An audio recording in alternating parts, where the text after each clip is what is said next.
roast it slow. Welcome to the Lavar Walker Show. This that Lavar Walker Show, where the real ones talk and the wild thoughts go. We laugh, we cry, yeah, we let it roll. Healing through a joke and a story for the soul. This that Lavar Walker Show. Turn it up loud, let the whole block know. From pain to punchlines, watch the wisdom glow. Yeah, this that Lavar Walker Show. Oh yeah, you turn scars into skits, old wounds into bits. Every call in, every friend feels like Sunday once again. From the grind to the glow up, glass half empty, you pour more up. You take the weight we hold below and lift it on the Lavar Walker Show. This that Lavar Walker Show, where the real ones talk and the wild thoughts go. We laugh, we cry, yeah, we let it roll. Healing through a joke and a story for the soul. This that Lavar Walker Show. Turn it up loud, let the whole block know. From pain to punchlines, watch the wisdom glow. Yeah, this that Lavar Walker Show. Hey, some days heavy, some days light. You still find a way to make it feel alright. When the world's too loud, when the bill's too high, I press play.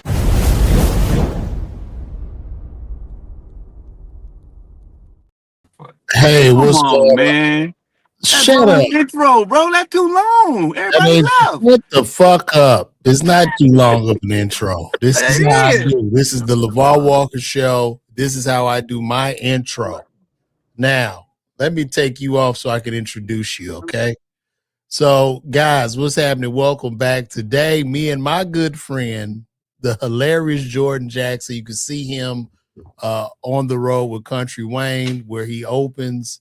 Not only does he open the show, but he opens Country Wayne's car door.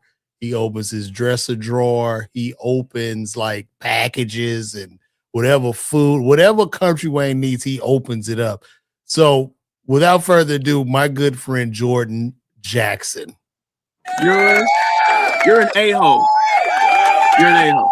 I just want you to know that. So today we're going to be reviewing the roast of Kevin Hart. What did you think about it, Jordan? I think it was amazing. I think it was super, super funny. It was needed. It was great for our culture. Yeah. I didn't like the edgy. I felt like it was us at somebody's corporate event where they was getting close to the line of come on, bro, we ain't doing that over here. And I'm glad that Cheryl Underwood did what she was supposed to do. But a roast is a roast. I don't think, like, you know what I mean? Like, if you go, roast is a roast, but we're not. I'm talking about the N-word. I'm talking about coming into the little wigger. Now, I wasn't rocking with that. I mean, I wasn't rocking with that. Hey, it's a roast. As a comedian, I feel like as comedians, we comedians, and you need to have a turtle shell on. If you're gonna go into a roast, it's gonna get hot. One thing about roasting is the minute that you get emotional or you get in your feelings, you've lost. So you have to separate. You have to be witty and cunning enough to whatever they say. I don't care the white boy call you a nigga or whatever during the roast. You have to have the wit and the execution as a comedian to reverse it on him and kill him with what he just said. But it's a good thing you ain't white. Because if you tried that, they would have showed you that you were absolutely wrong. No, I mean, look, I'm sure. I'm just talking from the level of a comedian, of course. Now, everything else it's a roast. Everything else was The Rock going at Nico and all that stuff was funny. Yeah. When you have black and white comics, they always gonna touch on race. You know what I mean? That's right. That's just a part of it. I don't think you should really you lose the roast when you get in your feelings, man. As a person that roasts the shit out of people, I know this. Once you start going in and shit and hitting me like Nico sat there like a trooper. Nico sat there like a trooper, bro. Because that ain't no that wasn't easy. You know what I'm saying? To sit up there and you have to get comfortable. Like if you roasting me, I'm going to accept primarily everything you say, right? There's no resistance in what you say, right? And I'm comfortable in that. Like I'm gonna sit down in it. But then as I'm sitting, I'm thinking, and then I'm gonna bring it back to you, right? Yeah. I think one of the keys to roasting is always go with the flow, no resistance. So it's nothing you can say to me that's gonna have me, unless you just make a blatant, bold face ass lie, some shit, But whose roast was the worst to you? what do you mean? Out of what? Who like out of all of them, who did it? Like who did the worst job of roasting on that Kevin Hart? It had to be T T. What's her name? What's the singer? Tiana. But I mean, she's not a comedian. You know what I mean? No, she's not. Shit. But shit, neither is what's her name, but she killed it. Damn. Usher got down, bro. Like that song right there would have killed it uptown, nigga, when the nigga bombed, because these jokes ain't hitting you like that. And look, Naeem did good too. I texted he did way better than I thought he would have did. Not even though he's a writer and everything. It just that was. I hit him up. I said, because I hate to give Naeem a compliment, and I was like, nigga, when you get this funny, okay? Yeah, I don't know. He did a really good job. So I you know what I mean? I showed him some love because we go at it a lot, but he did. He was the least known there, and I like that Kevin Hart gave him the opportunity. Somebody from the team an opportunity to. Yeah, that was. I seen Spank and all them up there. Yeah, but they don't really roast. Spank ain't no roaster. You know what I'm saying? Like they not roast. Nah, Spank don't roast. I don't think none of them niggas roast. It's hard to roast when you got all that money and shit too. So I don't, But let's look at some of this stuff. Yeah, I got some clips that we can review. And make sure I'm on the right. My sound is up right. No. We got to go in the old chat. Can you hear me? Yeah. Yo, you can hear me? Okay. We got to go in the duo chat so they can hear what we'll be watching today. And let me bring some of it up. This was most interesting where Kevin Hart and Katt made up, I guess, for whatever beef they had. Let's take a look at it. It didn't. Yeah, let's watch it. Then we let's watch it first. Share the screen. Okay, here we go. And somebody said that Katt Williams whispered in Kevin's ear, never, ever, sir. Never, ever in life can we be friends, sir. That will never, ever happen. I am on your ass. I did this extremely for the money. Well, check. Out of there. Out of there, quick. Yeah, he got up out of there.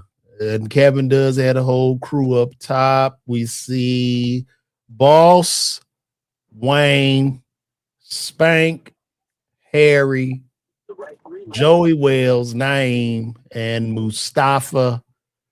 And he had the whole squad up there. And Barber John. That's the barber right there. So they sitting up there on their rich shit. So what did you think? How do you think about this beef? Do you believe this beef between Kevin and Katt are settled? And well, first of all, before we even get into that, what is this beef about? Where did this beef come from? Right. Man, I have no idea where the beef came from. All I know is I hope for the culture that the beef is over. But it didn't, it almost looked to me as if Kevin Hart kind of put Katt on the spot, and he couldn't just because the culture they embraced it and everything. But I don't really think he wanted to. I don't think he wanted to squash nothing. And hopefully I'm wrong, but it just didn't look. It looked like he had to do it just to just to do it because it was live, and But hopefully, because I don't really think there's a beef. I personally really just think Cat just don't like it. I don't think Yeah, that nothing to do with no beef. I think is what it is in comedy and what people fail to realize. Like in comedy, comedy is very interesting in the fact that the only thing you can control as a comedian is pretty much getting your ass on stage and putting out your content. That's all you can control. You cannot control if you're gonna be in a big movie. You cannot control if you're gonna have like a massive ass fan base that's buying all your tickets. These things typically just happen. And what happens is uh, one comedian is going to surpass the other comedian, right? But you don't know who that comedian will be. And what I've had to do, because let me tell you this, being a comedian and you see other success and you feel some kind of way is a human emotion, but you just have to learn how to control that emotion. But for me, it's like as I look at the landscape of comedy, especially the current landscape of comedy, and the way it is, I just think things are so random, right? So you almost when you see a guy with huge success, it's not to say that this guy hasn't worked hard, but work the thing about comedy is working hard does not necessarily guarantee success, and not working at all does not guarantee you won't be successful. So at the Right. end of the day, we are all just at a casino table. We at the blackjack table trying to hit. And what ends up happening when we see a person hit, we get in our feelings. And Kevin is one of those people that hit the Powerball jackpot lottery. So, and I'm saying this to say that if I took 10 comedians that have been doing comedy relatively the same amount of time, with comedy being so subjective, there won't be much difference skill wise between each comedian. I mean, you people might find something subjective, personally that they like per each Mhm. comedian, whereas the voice, the look, or whatever. But with the job that they're doing, there isn't much of a difference in the capabilities of how they're doing the job. However, one out of those 10 comedians will be the comedian that sells all the tickets and has all the eyeballs on them. And Right. what I'm saying is to say, so other people don't get bitter, don't get jealous. It's a crapshoot, and we're playing lottery. And that's pretty much what it is. It's no different than a person hitting the Powerball jackpot. Yeah, we can all play that shit, but only one gonna hit. So Yep. that's where I think a lot of the aggression comes from Cat Williams as well as Mike Epps. And I'm sure Mike is probably mad he wasn't invited. It's gonna make him madder at Kevin. We don't know that he wasn't invited though. He might have declined. Or he was, yeah. So it's what it is. I don't think the beef has stopped. I think this is just where we at now in the comedy game. So I wish it would stop though, because the world would love to see a Cat Williams and Kevin Hart movie. The I world think would love to see a Cat Williams, Kevin Hart, and a Mike Epps movie. I think It's to the point now of just we're ready to laugh. yeah, I agree with you. I think they would, but I think in this game, as you go up the ladder in comedy and you see success, people But it's look at hard. Cat's success. He's doing arenas by himself. Like, I I understand mean, that, dog, but what more success can he have? I understand that, but I'm saying just in the game, you don't know how Cat was treated or whatever happened between them. And in this game of comedy and in this game of entertainment, it's very difficult to trust people. You know what I mean? So like the problem's gonna start like if they do a movie together, it starts right here. Who's getting the most producer credits? Who's making this? Who's making that? Well, Right, he right, right, making right. more than me. Why he making this? Do do do do do. So it's very difficult. And I'm just gonna say for Eddie Murphy to be able But to pull off but Harlem. Cat is a but think about this though, LeVar. Cat is a very smart individual.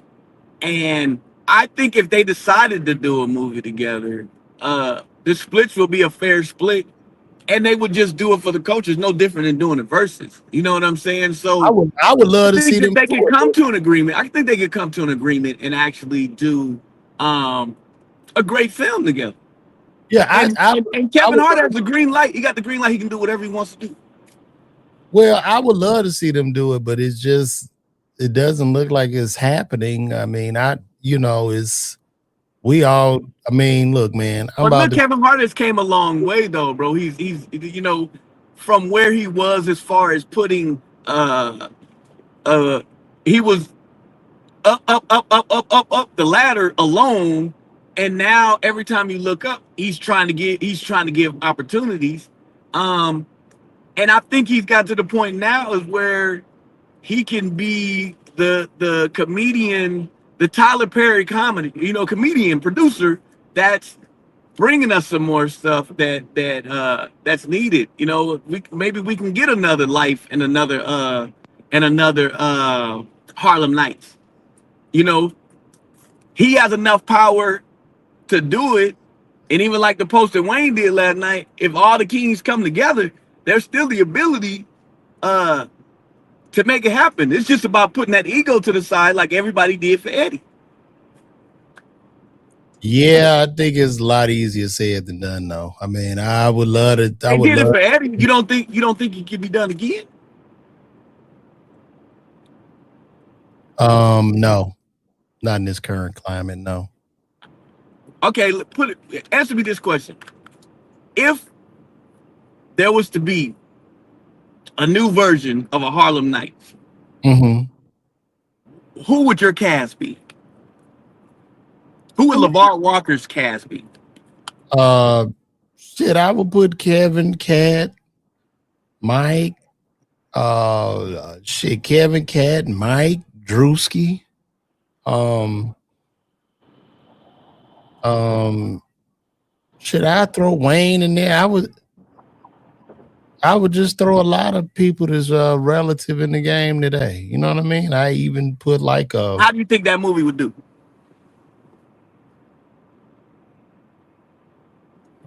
in this current state. Yeah.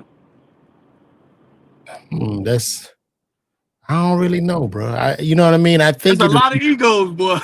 that's a lot of egos, and I really don't know. Like, do I put it in the theater or do I stream it? If I stream it, I think it'll do better. You know what I mean? Yeah. Because I don't think people Yeah, really want because to all those see. audiences are streaming anyway. I think it will be a great movie if the egos can be put to the side just for this one project.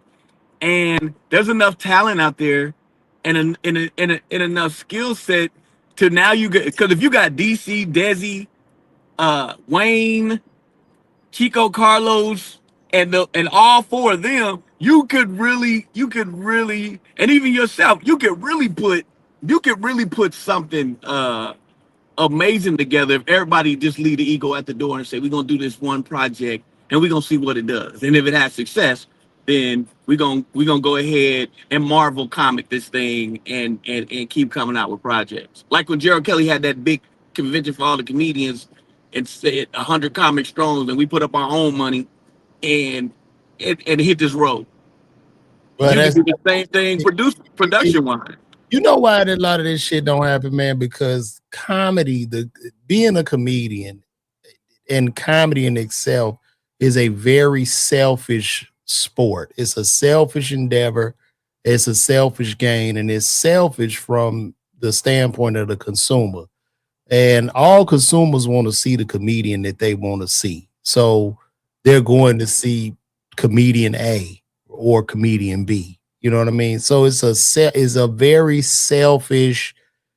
A lot of comedians are selfish narcissists, right? And it comes from the mindset of a comic. Like being a comedian and being a good comedian is because you've experienced trauma in your life. You experienced either trauma in childhood or you experienced some type of trauma and you need to let that trauma out on stage. So With it Wait, being that, whoa. Hold your thought, LeVar.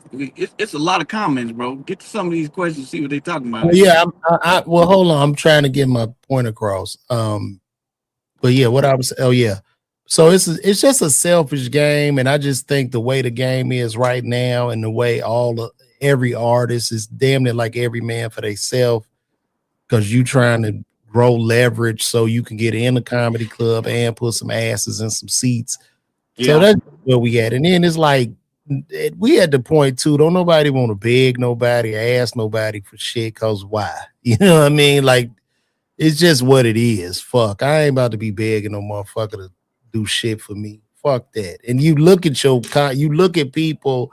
You're like, well, shit, I'm just as good as he is as a stand up. Why can't I do this myself? So it's just a lot of that. So I don't really see it ever.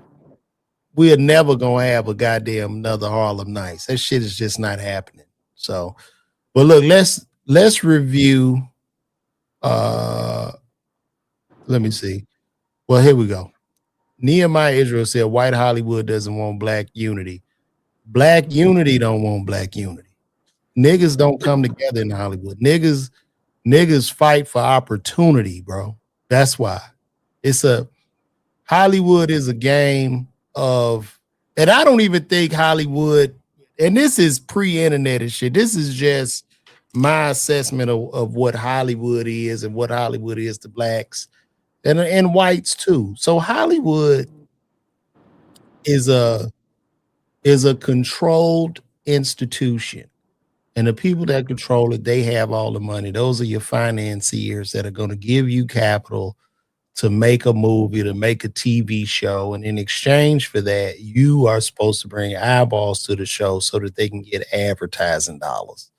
So with that said, it's like everybody is on this plantation dancing or whatever, and you just trying to roll a lucky seven. And when one nigga rolls that lucky seven, the other nigga's mad at him, and he probably feels some kind of way about his position being threatened. So it's almost like that's literally the kind of system it is. I mean, with me being in the game and seeing, and doing some of the things I've done and not being green, you could see when people are just pulling up to use you, take advantage of you. And you just learn. I've just learned through the years, nobody is really your friend in this game. This shit it's a riding game. Nobody's your friend. Nobody gives a fuck. It's about what can you do for me? And that's the bottom line basis of stand-up comedy and pretty much all of entertainment. So, but that's the answer to your question. Hollywood is government propaganda. Well, the CIA did use Hollywood to some extent. However, Hollywood doesn't have any control anymore. That shit is over with. This was a one-off show on Netflix that they did. The people are Hollywood. The people are the industry now. And whoever you choose is like vote for a president. If I show up with the people, I got millions of fans, I have leverage because I got eyeballs for them to sell shit in front of. So that's where we at. It should be. Yeah, Which is how exactly it should be. Exactly. So it's definitely been a meritocracy. It's been democratized. The playing field has been leveled. However, there are those that still hold a big bag of cash, but it's like, fuck them. I'm just going to be on my own table. And that's what I do. Like, I do this podcast to talk to my fans and to tell them, like, when I got shows and shit, but I view my podcast just as big as a Joe Rogan or anybody else's podcast because this helps me. You know what I mean? So that's just what it is. Yeah, because, and I like that thought because those three people that are on here need to hear, your fan base needs to hear that. And then eventually it'll go from 3 people coming out to the shows to 7. And then it'll go from there. We have 44 people watching right now. So. There's not 44 people on here. You're lying. I see the eyeballs. What 44 at? It's 44 people in your house? 38 right now. It's at 38. I don't know what the hell you see, but it's literally at 38 across platform. I don't see no 38 people. LeVar, you lying. 5 or 6 on Instagram. We up to 42 now, but I'm just saying this is where we at. But let's review Tony Hinchcliffe on stage. I think people are mad at him about doing a George Floyd joke. So let's just review this. On this roast, but I must say, you did good. They've gotten. Wait a minute, y'all couldn't hear that?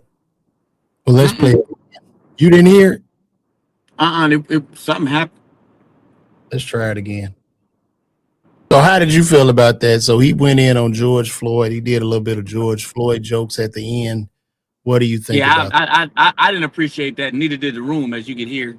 As you can hear by the comedian part of me is like, you know, clever material, but not needed. You know, but that's his whole thing. He's a racist comic, just like the hosts. You know, that's what they were brought there for. So, but yeah, I didn't appreciate it. What about you? I mean, it's shock, right? I'm not mad at Tony for his selection. You want to get him shocked. You want to get him talking. It's what it is. It's kind of cheap, but you know, it's. But don't you think that's what it was? It was, you know, because Netflix is vamping out these clips left and right. I think this whole thing was nothing but a clip grab. Well, they trying to compete with YouTube, and here's Netflix problem in trying to compete with YouTube. But I hope, like Netflix, I hope you hear this. I hope somebody from Netflix is watching this. You remember, you can't compete with YouTube, Netflix, because you're not an open platform. You want to compete with YouTube, open up your platform and also put view counters on all your shows.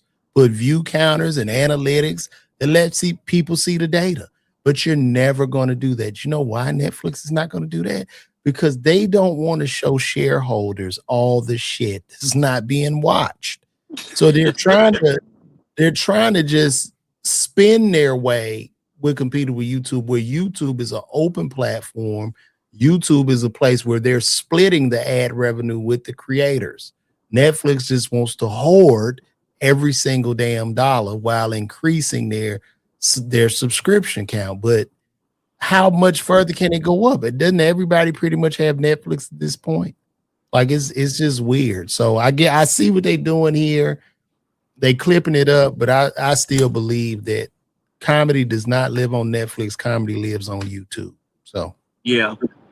And Ali Sadiq has proven that. Exactly. And two, I want to say, I know they did that Netflix is a joke festival.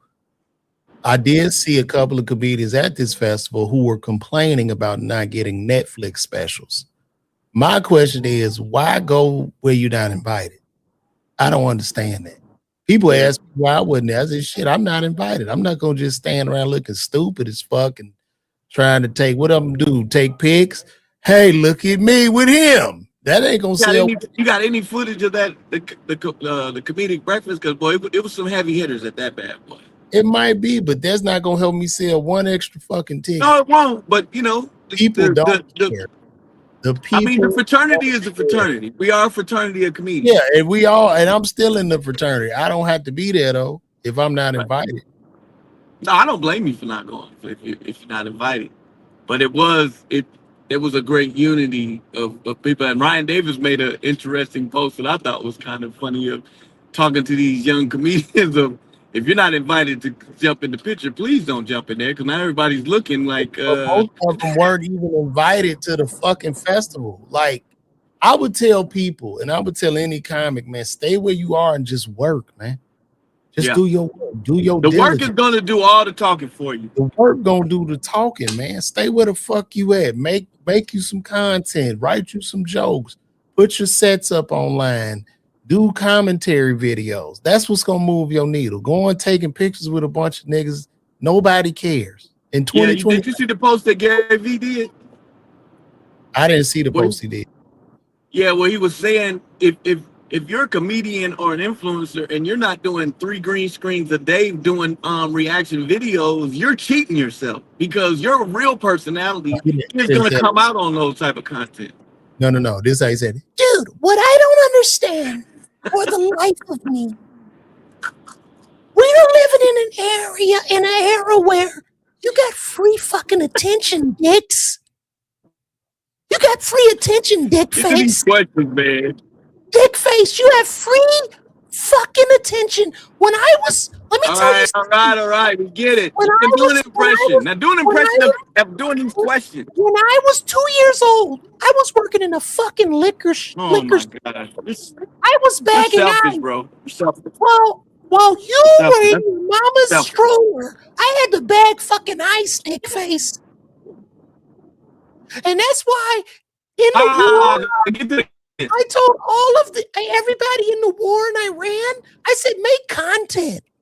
As the bombs fucking fly, make content, bro. Make content.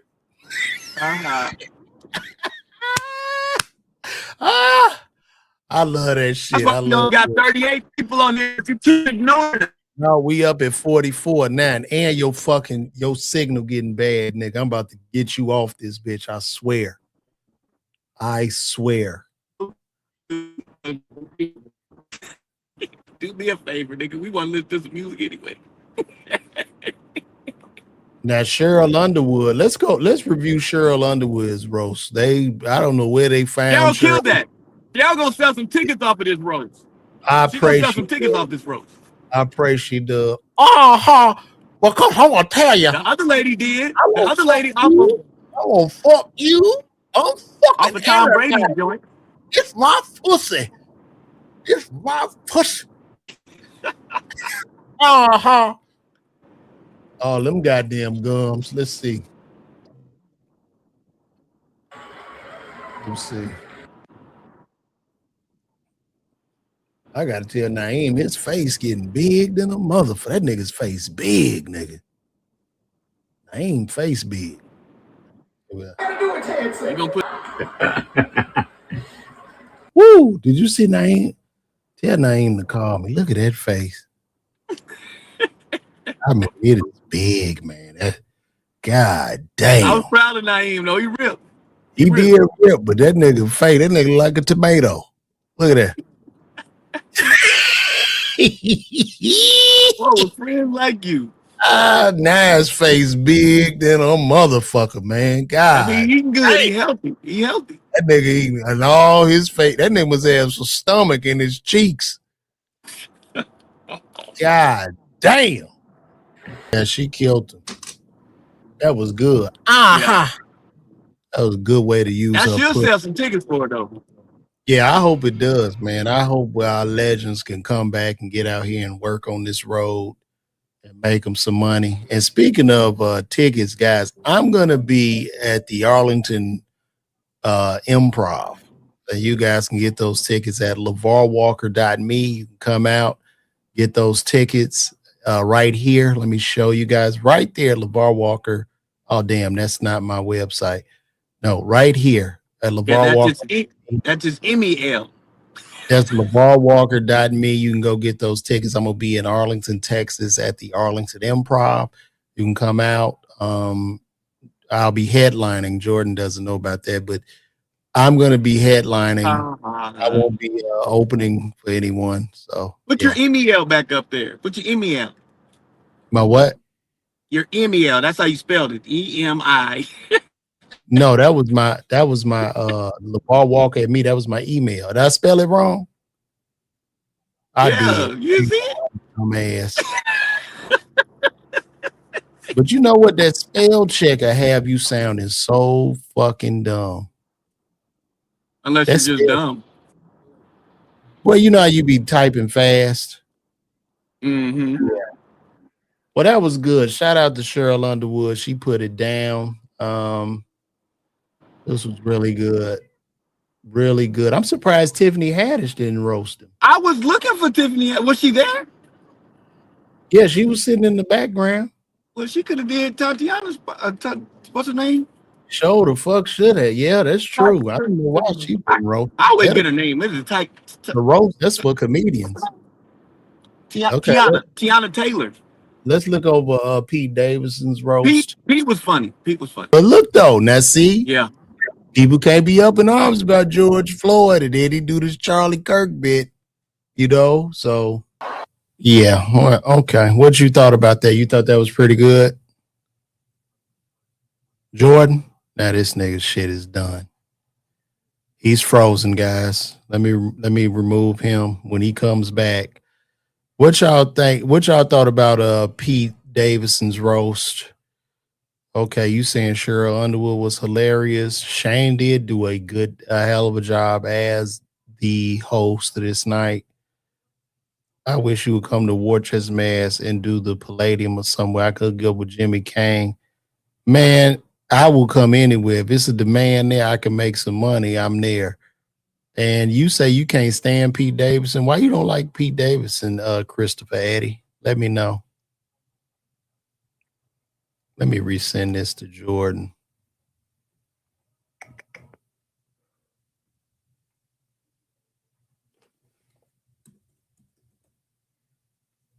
Let me send him another one.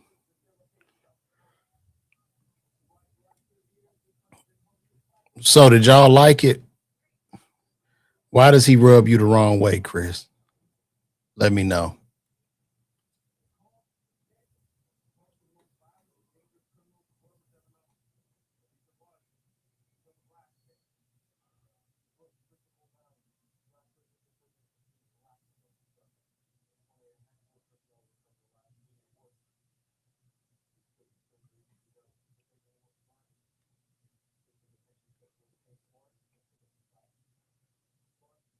Let me see. This was some comic practice and jokes for the Kevin Hart roast. Let's see.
Y'all didn't hear that?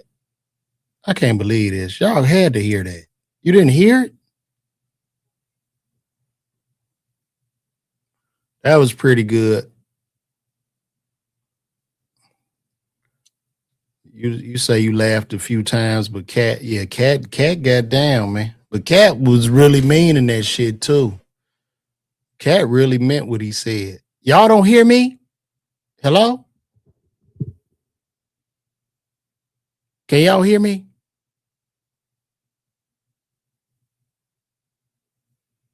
Can y'all hear me now? Hello? Can y'all hear me? Okay.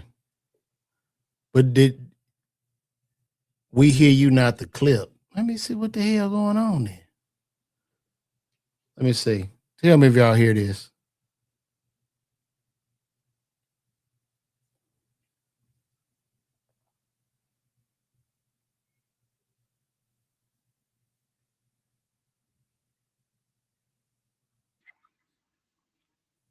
Did y'all hear that?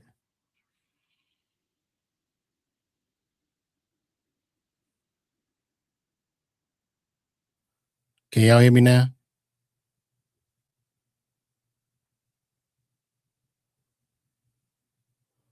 Let me know if y'all can hear it. What the fuck? Somebody saying yes, now y'all saying no. Who don't? Y'all don't hear me? Y'all hear me now? Okay. Do y'all hear this? Let me know if you hear this.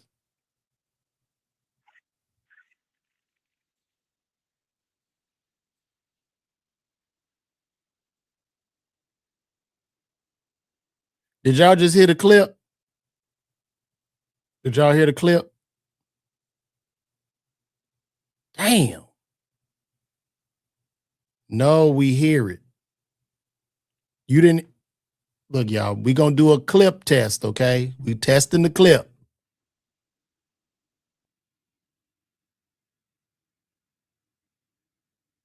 Damn. Why the hell y'all can't hear the clips?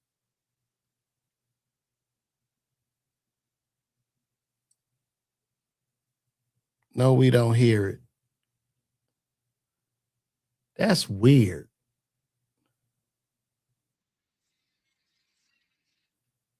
What about this one?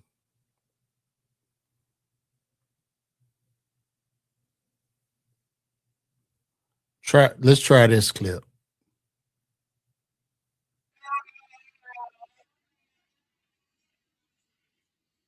Did y'all hear that?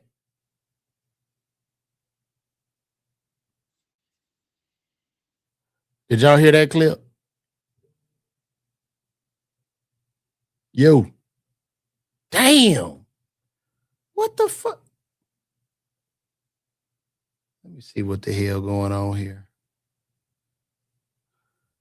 Y'all was hearing the clips earlier.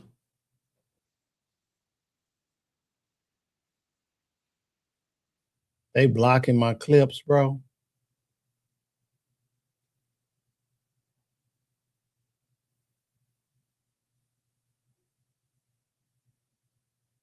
Man, it was all working. Y'all talking about test the equipment. It was all just working.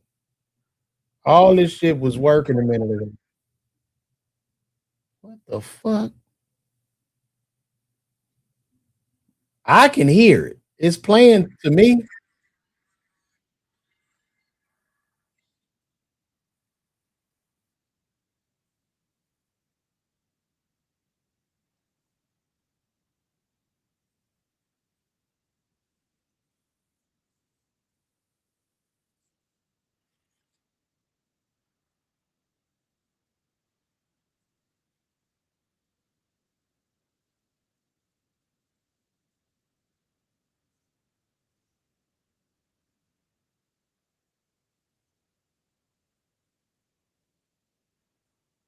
All right. I turned the volume up on the clip. Did y'all didn't hear that at all?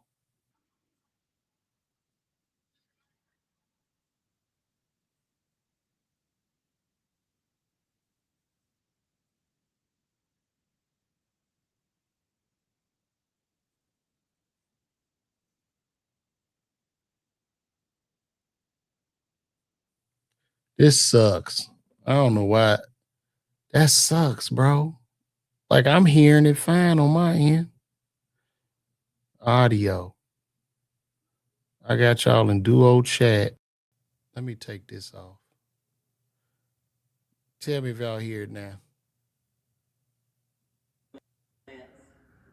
That's when two actors secretly fuck the shit out of each other. Did y'all hear that? Y'all didn't hear that last part?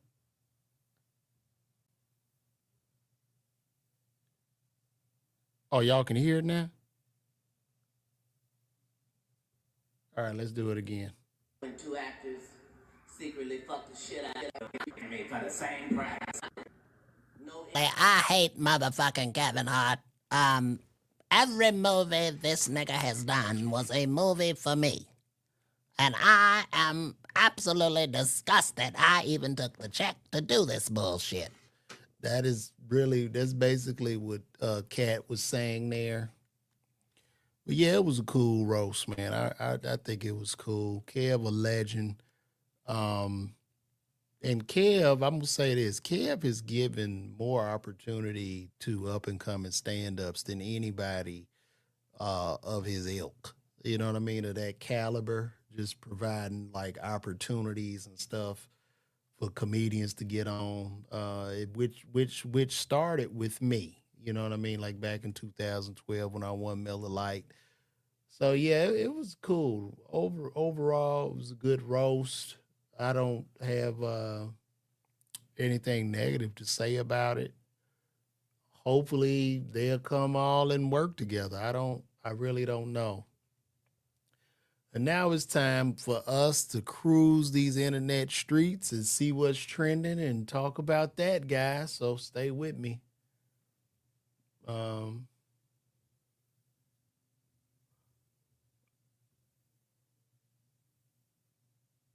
Boosie said that Boosie Bash was a success and that he doesn't have to work for 3 months, which means he has to work. If you got that kind of money, it's no reason to talk about it. Anyway, I'm going to move on.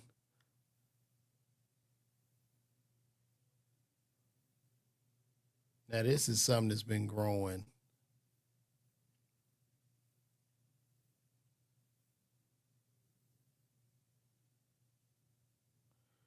This is something that's been growing, guys. They talking about this new hantavirus that's going around. They say hantavirus has showed up in the U.S. I don't really know much about this, but let's check it out. This is 2 hantavirus patients arrive at Emory Hospital in Atlanta. So let's see what's going on.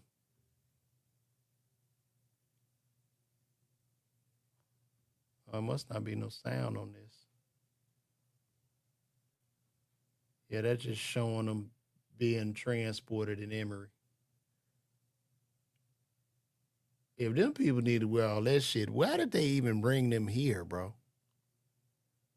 Like, don't bring people here. Y'all need to take them to space or some shit. Put them on a spaceship and work on them.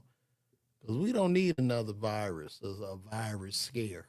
We don't need that right now.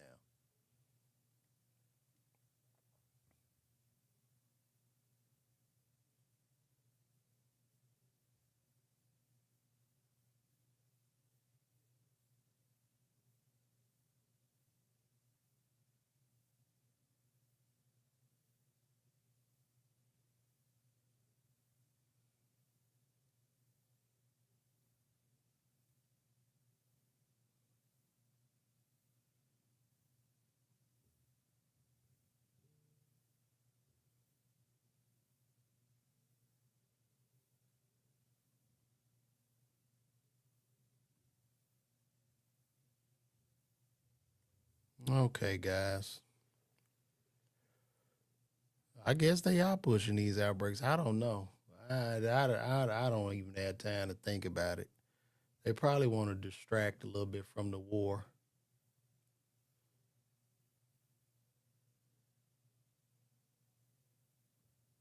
This was something interesting. Nick Cannon and DDG went at it at the Wild 'N Out competition. Let's see.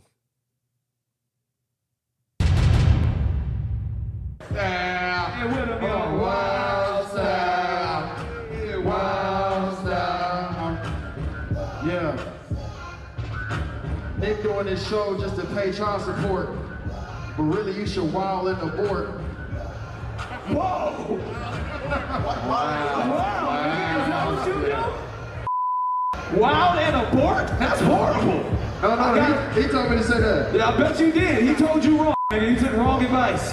I'll give you one. Talk about my kids, yeah, that's fine. But at least my baby mama let me see mine. Oh, shit! Oh, you gotta come back. Oh, you gotta come back. You gotta come back. I thought I was a tonight. What the?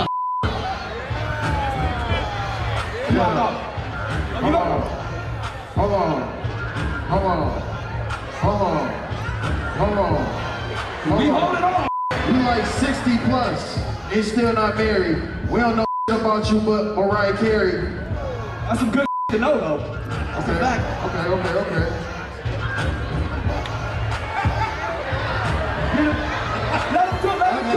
Wait a minute. Not you getting beat by Gigolo. the fuck is that supposed to mean? A hating ass echo. Gigolo is a hit. Okay. I can see my kid, but you can't see yours. You got like 20 kids. All your baby mamas is damn. All of them. Not all of them. What y'all thought about that? I mean, what y'all think? Was it good? Was it bad? Shout out to Nick. Nick Cannon actually reached out to me, man. He hit me up about being at this thing. Well, shout out to them for the Wild Style battle. They had the Motorsucker Michael Blackson on there.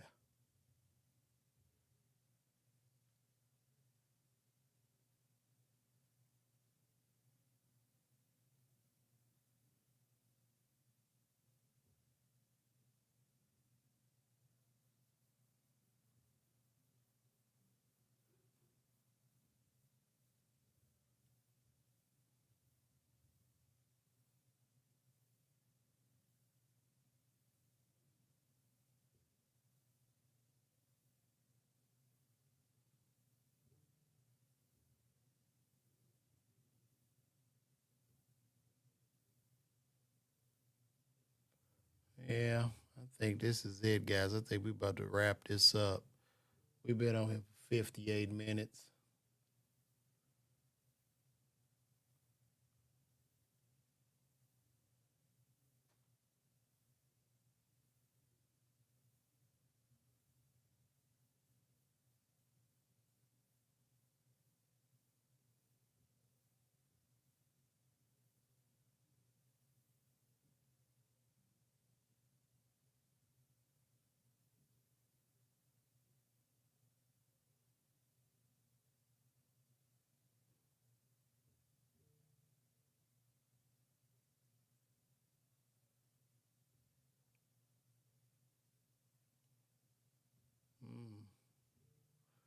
Giancarlo Esposito has something to say here. Let's take a look.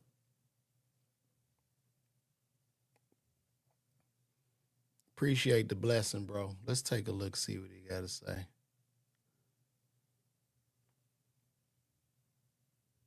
This is time for a revolution. It's time for it, and they don't even know that's what they're starting. You know, some very rich old white men are exerting their power to suppress our own people, thus creating a feeling of civil war in the streets, preparing the haters to hate, teaching them how to shoot. They're not even trained right, to kill. This is all a preparation for a very insidious problem that's happening in our world. And for me, I have to speak out that we will not be iced out. This is not going to happen. They can't take us all down. If the whole world showed up on Putin's doorstep or on the Iranians' doorstep or in Washington, it would stop. They'll kill 550 million, however, but the rest of us would survive with a new. This is time for a revolution. It's time for it, and they don't even know that's what they're starting. But we have to be strong enough to know that we can change the world. We have to change it from within. So if I'm spiritually ready and right, you know, and I'm ready to understand other people and to agree to disagree with them and say, okay, let's find the solution together, then that starts to change things. Not by deporting immigrants, not by killing brown and even white people on the street. It's crossing over now, and believe me, this is gonna really spark the nature of so many people who are gonna show up and say, no more. I'm mad as hell, and I'm not gonna take it anymore. Yeah, I think they about to send them people over to his door. He about to get a knock on the door. He's definitely getting a knock on the door. I don't even know. I mean, I guess people are not. I don't think people are gonna revolt because we're too comfortable. We're comfortable with Wi-Fi and diversions and word about the aliens and TikTok. Like we're not. There ain't no revolt. There's no revolt.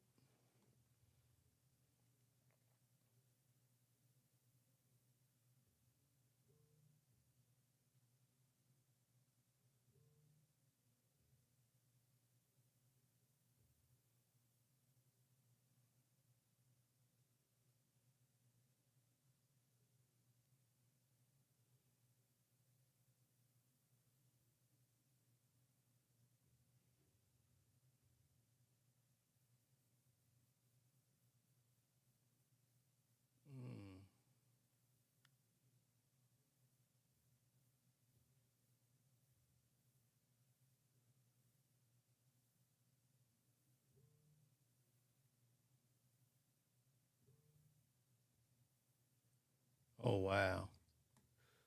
Okay, guys. I think I'm going to get out of here. Unless y'all want to talk about some more stuff.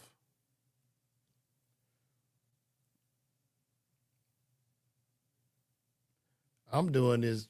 She said, am I doing this every Monday or whenever? I do it every day, kind of whenever I feel like it. I try to get up and do this by 9. Sometimes it's 12. I don't know. I'm just throwing it. I need to really stick to a schedule, though.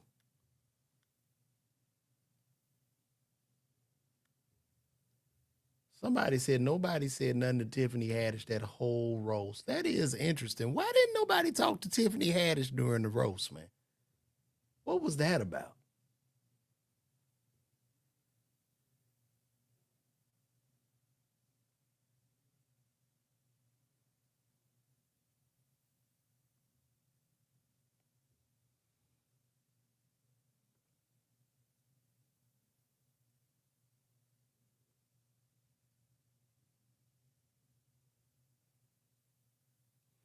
Now, I'm going to keep it going. I appreciate you, Brandon Daniels.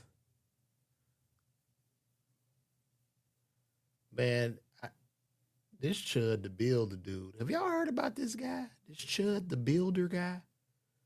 He goes around just inciting, like saying the N-word, trying to get people to fight him and stuff on the street. It's really sad. Let me see.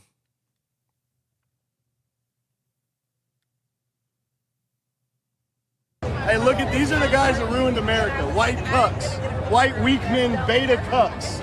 Pussy ass cucks. Yeah. You're a fucking nigger, bro. What's going on here? You should be ashamed of yourself. I don't know. This guy, Chud the Builder, is like interested to be. I don't know if he has like, it seems like he has like some type of death with it. This guy just doesn't like himself, right? I mean, you just have to have some really, really low self-esteem to go around trying to racially incite people to fight you or do you wrong. Like, it's really sad. And I know his parents are somewhere just thoroughly embarrassed by this. It's sick. I'm an American. Yeah, you carry a gun on you. And bear spray. You want to get used? No, it's cool, man. Yeah. And so the guy keeps a gun. He keeps bear spray on him. But the thing about it, and I don't know if Chud the Builder knows this, but you are creating a case against yourself. Because when somebody attacks you in them streets, you are not going to win. And I'm just talking legally. He's like building a very bad case for himself. Conversation? I'm having a conversation. So why do you do what you do? Because I think every man should be able to say whatever they want without being chimped out on. But you're also perverting the First Amendment. You know that, right? Perverting it? Yeah, so, How so? What you're doing is you're baiting people into reactions. No, I'm not. And then you say, well, I've got a gun. He's baiting people into the reactions, and he's getting paid through monetization from the baiting of it to go viral. So you know the probable cause is just right there, bro. Like once he gets hurt and people do him dirty, whoever gets him is gonna walk out of court. I'm telling you. So when people, No, I didn't say that. You said that. No, you did, but you said it before. You got a gun on you. Pepper spray people. Look, man, I don't know what the deal is. You're ruining America, people like you. Trust me, Make man. an excuse for people that commit violence. I don't People really who use violence to suppress our freedoms should not be on your side. What you're doing is not right. It's not morally right. It's just not morally Why so? right. You can say what you want. You can say it's First You just Amendment got out of speech. the. See, what Chud fails to understand is everybody has the freedom of speech, and everybody also has the freedom of response. So you can go around and say whatever you want, but you can't expect a person to feel a certain way or to react a certain way, based off their reaction. If Chud goes up to a guy, you see a black guy at the bus station or something, and you walk up to him. So your intention is to incite, right there. You're trying to incite violence. You're looking for a viral moment. So you call him the N-word, and then he could haul off and slap you. And you think you have the right at that point to pull a gun out and shoot him. Like this guy is sadly mistaken. Satanic concert, you're telling me what's moral? Brother, that's not satanic. Nigger, please. You can call me what you want. I'm saying, seriously. And it just seemed like to me, if I'm out there, I'm just going to call the police on him. If everybody call the police on him, they're going to come take his ass to jail. Be real with yourself. Well, I don't know what's wrong with your life for you to be like this, but I feel bad for you. They ruined my life and took my freedom. Once this is over, you'll never be hireable anymore. Oh, I'm so scared of being hireable. That's good for you, man, but how long is it going to stay? You just stay tuned, buddy. When you're voting for me to be president, I will forgive you. I'm not hostile towards you, but I think what you're doing is morally wrong. But I didn't like how you said you know my name, but you won't talk to me. Oh, yeah. Yeah, I know people you went to high school with. Hell yeah. Yeah. God bless you. I just think you could be better. You could do better. Yeah. Yeah, people are more disappointed in Chud. Like, I don't know, like, what's the issue? I think you can take this a different way.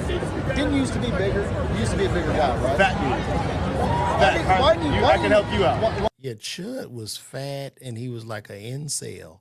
So I guess what's happening is people get more lonely and you got these guys in these basements that can't get a date. They just get mad and they go out and they're looking for attention, and this is the way they go about it, which is quite troubling. You know what I mean? Like, it's really sad. Why didn't you? That's fine. I can help you out. You want me to get you on a diet? Sure. I was trying to teach this kid. But here's the thing, man. You could have done like inspirational stuff. That's what I'm doing. You could. That's not. Hey, chat. You guys think I'm inspirational? And I think if I was confronted by him, that's the best thing to do is just talk to him just like that, because he looks insane. Like, if you don't react, you're like, "Hey, man, are you okay?" And he go, "Yeah, nigger." And I'm like, interesting. So listen, let's talk about what caused you to reach this point, right? What trauma, what childhood trauma does this young man have? Like, what's going on? Because I'm not, like, it doesn't necessarily make me mad. Looking at Chud the Builder is like watching, back in the day, you would just see crazy people walking down the street talking to themselves, and you just felt sorry for them. Chat, you guys think I'm inspirational? Look, man. Hey, best of luck for you. I hope nothing bad happens. You want to walk up and down the street? No. And you'll see how much inspirational I am. No, man, listen. You'll see how inspiring I am for all of these Americans who believe in real freedom. But like Walk the Flock, I said, will you walk in the trenches? Nigger, I've been to the trenches. I go to the trenches, I give them... If we both grew up here, you haven't been to the trenches. Have you been to Napier Park? You haven't been to You know where Napier Park is? Man, you won't do it. I've been there. I hope you be careful. Have you not seen my videos? I hope one day you turn this Why do you around. say the same shit all the commenters do? Bet you won't go here. Bet you won't go there. I'm not a commenter about anything. Beta white cuck. These are the guys that ruined America, and men like me are bringing it back. It's good for you, man. Yeah. Go over there, short You're guy. not bringing it. Go over there, little dude. We're bringing America back. That's why you know who I am, and I don't know who the fuck you are. You see how you're unforgiving? Yeah, I'm aggressive. Yeah. I hate guys like you're you. Miserable. Right. You don't even know me. I hate beta white cucks that make excuses for violent I'm animals. happily married. You're not. I guarantee you she's getting fucked by a nigger behind you. Oh, God. It's just sickening. It's really sad, but he's going to meet his match. What'll end up happening to Chud the Builder, and I'm not calling any violence against this guy. Let him just go talk and dwell in his misery. But what'll end up happening to Chud is he's gonna meet somebody, some brother that's suffering from a mental condition or something, and it's gonna be bad. Like, I don't know what point this guy's trying to prove, but it's really quite sad. It's really sad.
Okay, guys. Well, that's it. That's going to conclude today's show. Oh, what do I think about the... I'm going to tell you. So what do I think about the watch collab with AP and Swatch? Is it an investment piece? No, I don't think it's an investment piece. I think, it's a rubber watch. But I do think what's happening now, and I did a video about this because I saw a couple of rappers complaining, like DDG was complaining about it. I saw a couple of watch shops complaining because they're mad, I guess, that poor people, people with less money have access to AP.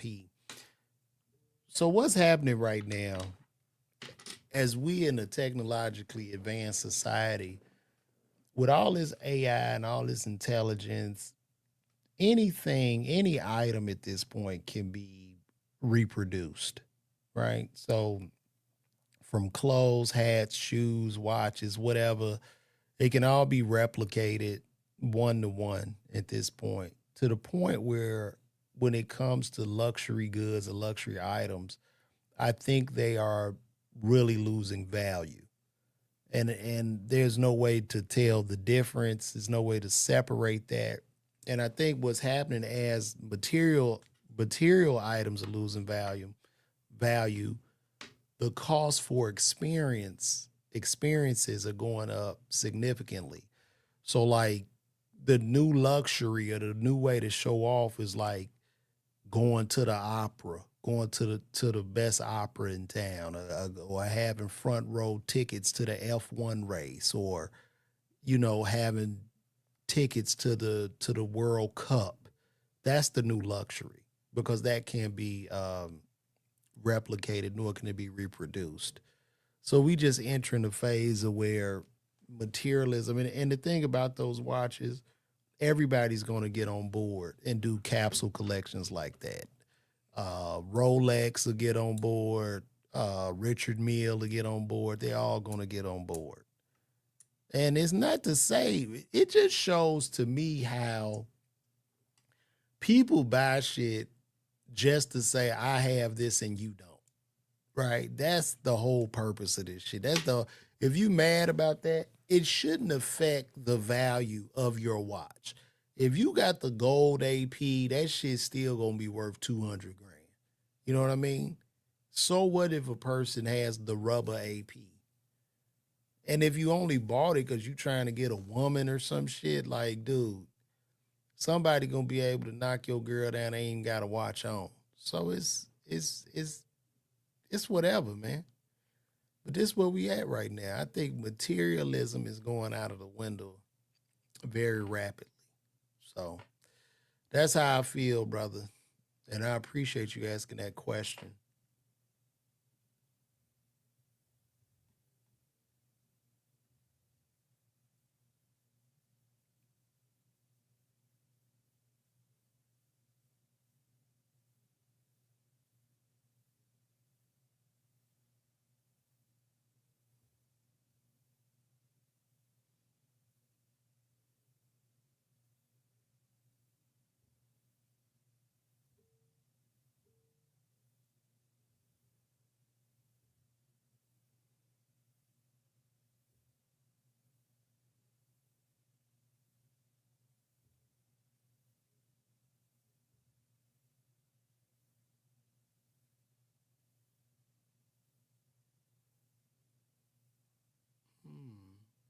That's interesting. Let's watch Rodney Jerkins talk about Michael Jackson. Rodney Jerkins said Michael Jackson fell dead the last 10 years of his life. Just the producer, Rodney Jerkins. I remember in one of my interviews, they were saying how Michael had a relationship with all these countries that America didn't have, because he was a superstar everywhere. So he would travel to all these countries and meet with these presidents and African countries and European countries, and the US didn't really like that. They were kind of edgy over how powerful he was. Mm-hmm.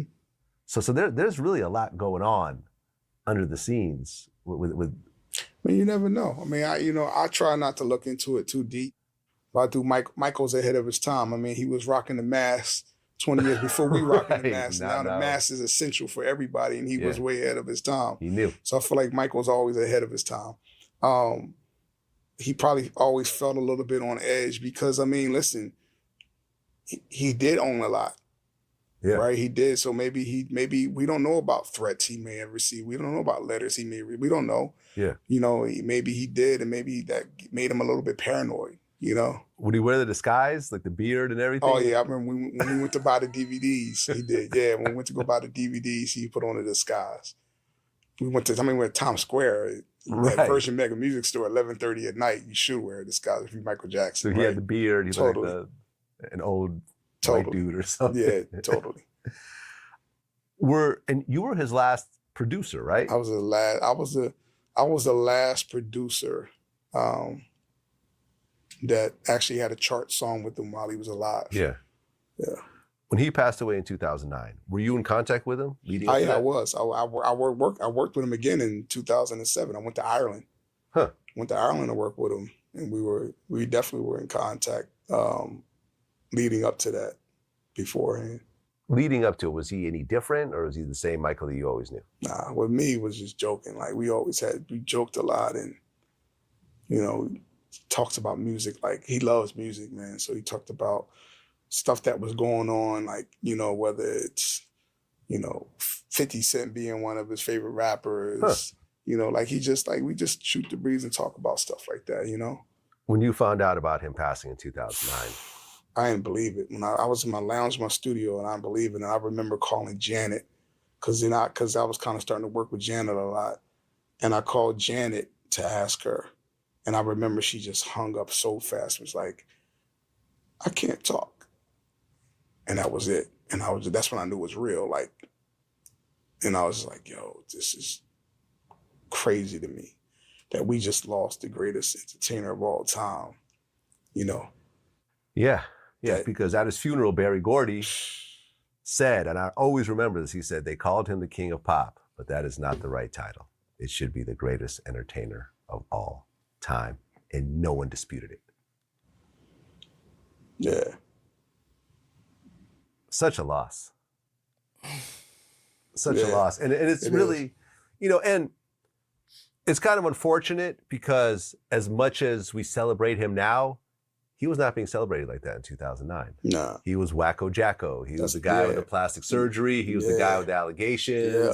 It was the guy with the kids that, biologically probably were not his. To be completely honest, like if you look at it from for like 10 years, he probably felt like he was dead the way people treated him. Yeah. Yeah. He was not loved. I mean, can you imagine waking up knowing that you've given your heart and soul to make people move, to make people smile, to make people cry? Like you've given, since you were 8 years old, you've given everything you got to make people enjoy your art form. And you wake up and then on the front page of whatever press it says Wacko Jacko. Yeah. Or whatever. Like just, and purely people who are trying to defame you, people who are trying to take away your character, who are trying to hurt. Like, can you imagine waking Very sad, man. Poor Michael. Oh, I gotta get this off. Let me pull this down. I don't want y'all to see nothing y'all ain't supposed to see on my popping up on my Twitter page. Let me see.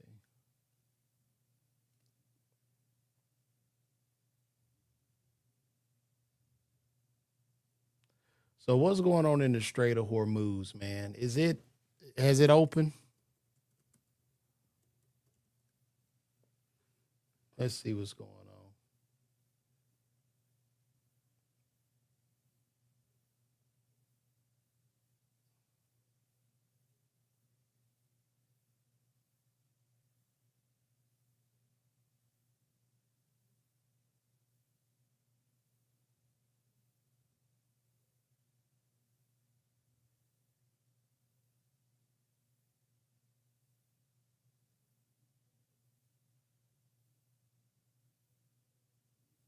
Let's see what's going on. President Trump receiving the latest proposal.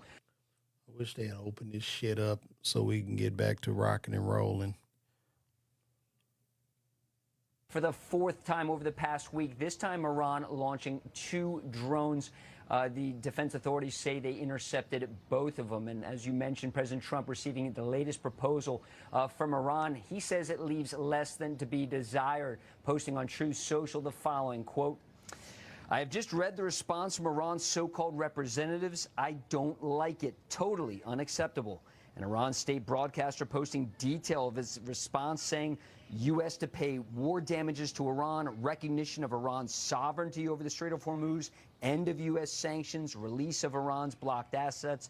All these terms likely non-starters for the White House, of course. And for the first time in 5 days, a commercial vessel was attacked by Iran. This one, a U.S.-owned ship off the coast of Qatar yesterday morning on Mother's Day while Jillian was celebrating after a Qatari liquefied natural gas tanker made it through the Strait of Hormuz for the first time since the start of the war. Iran said that ship passed through with its permission to Pakistan through the northern route off the coast of Iran, not the southerly route announced by the United States.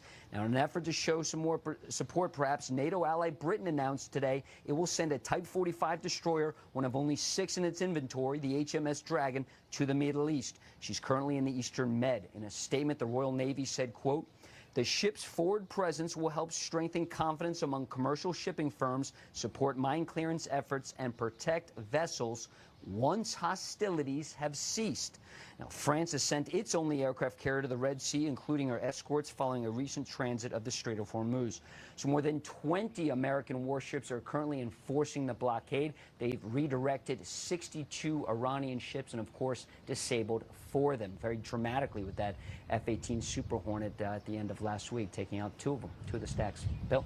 All right, Lucas Tomlinson live in Dubai this morning. I don't know.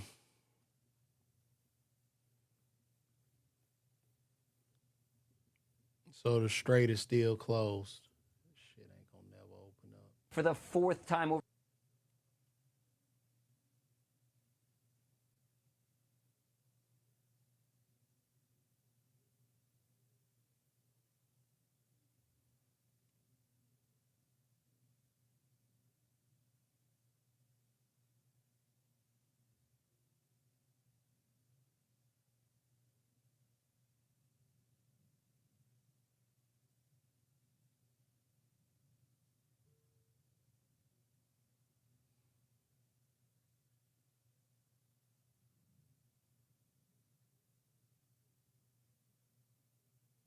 I guess he, what is he gonna do? Go nuke Iran or something? Like, this is crazy. Unreal.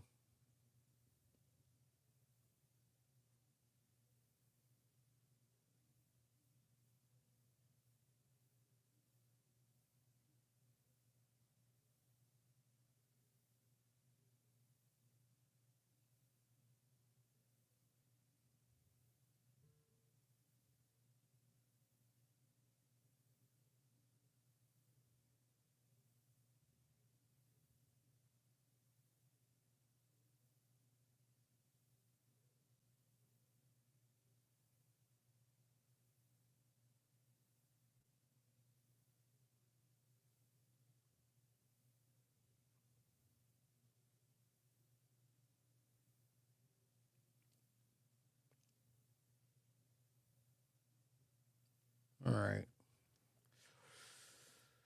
I'm getting out of here, guys. This is a wrap. I appreciate y'all tuning in. But we about to go on and wrap this up. And see me live, man. I'll be in Arlington, Texas at the Arlington Improv, May 22nd to the 24th. Talk to you soon.